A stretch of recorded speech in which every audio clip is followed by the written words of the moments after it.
आपने सुनी तो होगी कथा, कौन सी? जो ज्यादा कंजूसी करते हैं ना, तो फिर ध्यान रखना, जिस प्रकार डॉक्टर तुमसे पहले कहे कि इंजेक्शन लगवा लो तो ना डॉक्टर साहब ऐसे ठीक हो जाएंगे, लेकिन डॉक्टर साहब को तो तुमसे वसूल करने हैं, तो नई नई तरकीब बना करके तुमसे पैसा वसूल करेंगे। इसी प्रकार पंडित जी महाराज भी, अगर तुम होशियार बनोगे ना कंजूस सेठ जी की तरह, तो पंडित जी महाराज भी तुमसे लेना भी जानते हैं। ऐसे ना दोगे तो वैसे दोगे। कैसे? कंजूस सेठ जी थे, बहुत कंजूस। ये नहीं चाहते थे कि 1 रुपया कभी खर्च हो जाए, और प्रतिदिन कथा में जाए, कथा सुनने। व्यास जी महाराज बड़ी सुंदर कथा सुनाते थे, और कंजूस सेठ जी प्रतिदिन कथा सुनने जाए, और कथा सुनकर बड़ा आनंद आ जाए। सेठानी से कहें, सेठानी कथा तो बड़ी अच्छी सुना रहे हैं गुरुजी। सेठानी बोली कुछ दान भी करके आओ। बोले चुप हो जा, दान करके आऊंगा तो खजाने में कमी आ जाएगी। अब सेठानी मुझे ये बता, ऐसी कौन सी वस्तु दान करूं पंडित जी को जो हमसे फ्री हो, हमारे काम की ना हो, और काम की होगी उसमें से देंगे तो फिर हट जाएगा। बोले सेठ जी मैं क्या बताऊं, तुम तो बड़े दिमागदार हो, तुम ही दिमाग लगाओ। बोले हाँ याद आ गई, काम करिए। जब तू सब्जी बनावे है ना प्रतिदिन, बोले हाँ, उसके छिलकों को फेंकिए मत। बोले छिलका का क्या करोगे महाराज? पंडित जी को दूंगा जाए ना, उन्हें फेंके तो तुम, फेंकने से अच्छा तो दान ही कर देंगे। बोले महाराज कैसी बात कर रहे हो, पंडित जी छिलका ले लेंगे। बोले लेंगे क्यों ना, और बात भी सच है। पंडित जी के यहाँ तुम कोई भी वस्तु दान करो सब चलती है। कभी कभी किसी के फटे हुए नोट है ना चले तो आरती में डाल दो। कोई नकली सिक्का आ रहे हैं ना आजकल, उन्हें डाल दो। पंडित जी तो समय ले जाओ भर के, पंडित जी ना छोड़ा। बोली महाराज कुछ दान करनी है तो ऐसी वस्तु दान करो जो पंडित जी के है नाम हो तुम्हारा। बोले चुप जा, शिकल दे तू मुझे। अब वो कंजूस सेठ जी कथा सुनने जाए, और जाके सबसे पहले वो छुपकल ही दे देंगे जाके, लो पंडित जी कथा बहुत जोर की सुना रहे हो महाराज। अब पंडित जी को 1 दिन हुए, 2 दिन हुए, 3 दिन हुए। बोले यार बहुत होशियार सेठ जी वही, बहुत होशियार है। अब पंडित जी भी बहुत चालाक है। बोले बेटा तू तो यजमान है, लेकिन पंडित जी भी व्यास पीठ पर बैठे, तुझसे ज्यादा दिमाग रखते। पंडित जी छिकल तो ले लें और जाके अपनी गैया को खिला दें, सब चले पंडित जी के यहाँ। अब तुम सोचने लग जाओ पंडित जी ऐसे वस्त्र तो पहनते ना, तो हमारे पास तो इतने भक्त आते हैं किसी को दान कर रहे हैं। रिया अंशु और सृष्टि ये 50 रुपये भगवान की कथा में दान कर रहे हैं। भगवान से प्रार्थना है। अब पंडित जी प्रतिदिन वो छिकल लें और गैया को खिला दें। पंडित जी बोले भाई सेठ जी बहुत होशियार हो, देखेंगे तुम्हारी होशियारी। कुछ दिन बाद पंडित जी के लड़के का नया नया विवाह हुआ, और उनके घर में एक बिल्ली आ गई। कंजूस सेठ जी के घर में एक बिल्ली आ गई। अब वो बिल्ली रसोई घर में घुस गई। अब रसोई घर में कभी सब्जी में मुंह डाले, कभी हरिया में मुंह डाले। अब बहू बड़ी परेशान। बहू ने सोचा बार बार भगा रही हूँ, बार बार भगा रही हूँ, फिर भी आ जाती थी बेहा बिल्ली। बहू ने उठाया बेलन और यो मारा फेंक के बिल्ली के पास। बिल्ली बेहोश होकर म्याऊं म्याऊं करके गिर गई।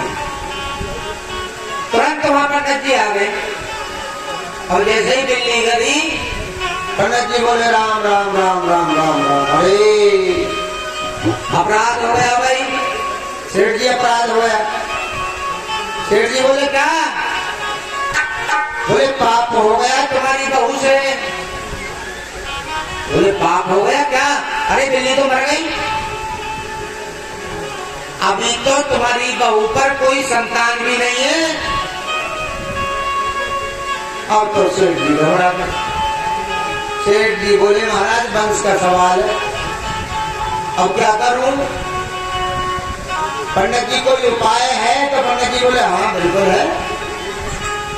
उपाय क्यों ना है? बिल्ली मर गई, हम बता रहे हैं, उपाय कर लो, संतान भी होगी, सब कुछ ठीक होंगे।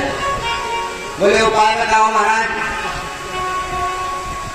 अब पंडित जी बोले कॉपी पेंसिल ले आओ। बेटा बड़े छिटकल दिए पूरे तक हम। हाँ, और मैं तुमसे कह रहा हूँ ध्यान रखना, बड़े कंजूस दिखा रहे।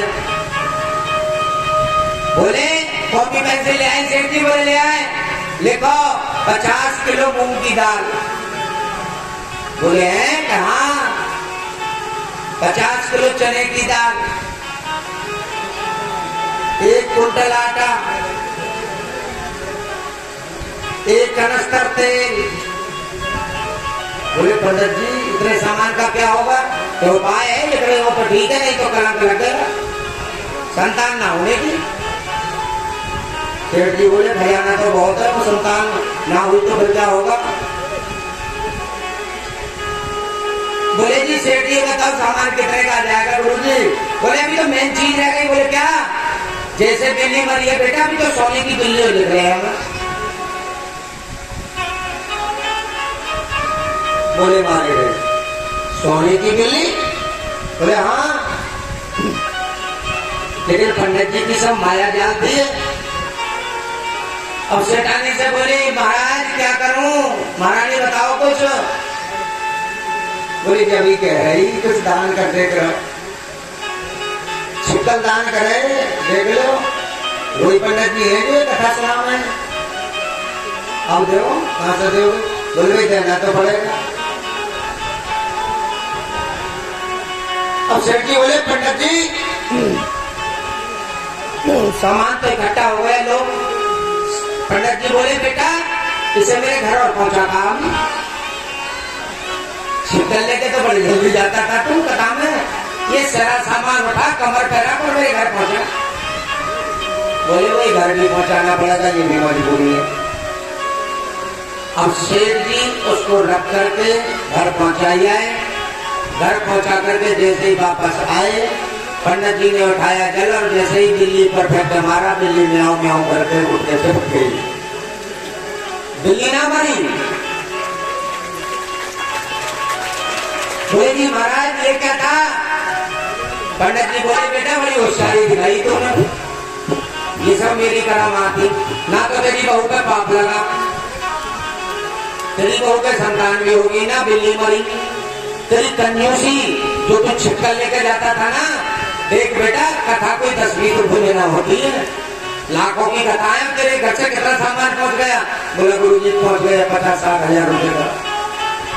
बोले अब तो अधिकारी है कथा सुनने का, क्योंकि अब तेरा दान हुआ है ना ठीक ठाक। इसलिए भगवान के सामने, ब्राह्मण के सामने, संतों के सामने एक तो झूठ ना बोले, और जितना हमसे हो जाए उतना दान भी अवश्य जरूर करना चाहिए। दान करने से हमें मोक्ष की प्राप्ति होती है। ना जाने दिन भर में कितना झूठ बोलते हैं हम, और 90% 95% हमारा मोबाइल पर झूठ बोल रहे हैं।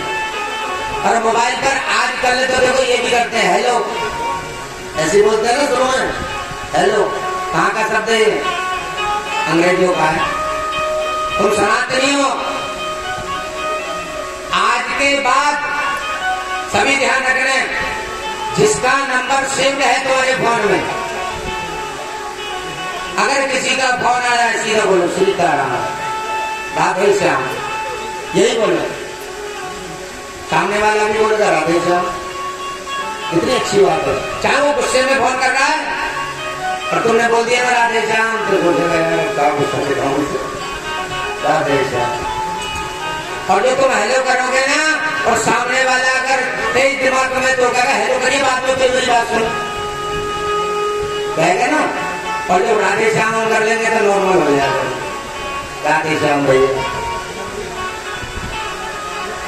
इसलिए खाते भी, पीते भी, बैठते भी, सोते भी अगर हम राम का नाम ले लेते हैं ना, फिर जिंदगी हमारी पवित्र हो जाती है।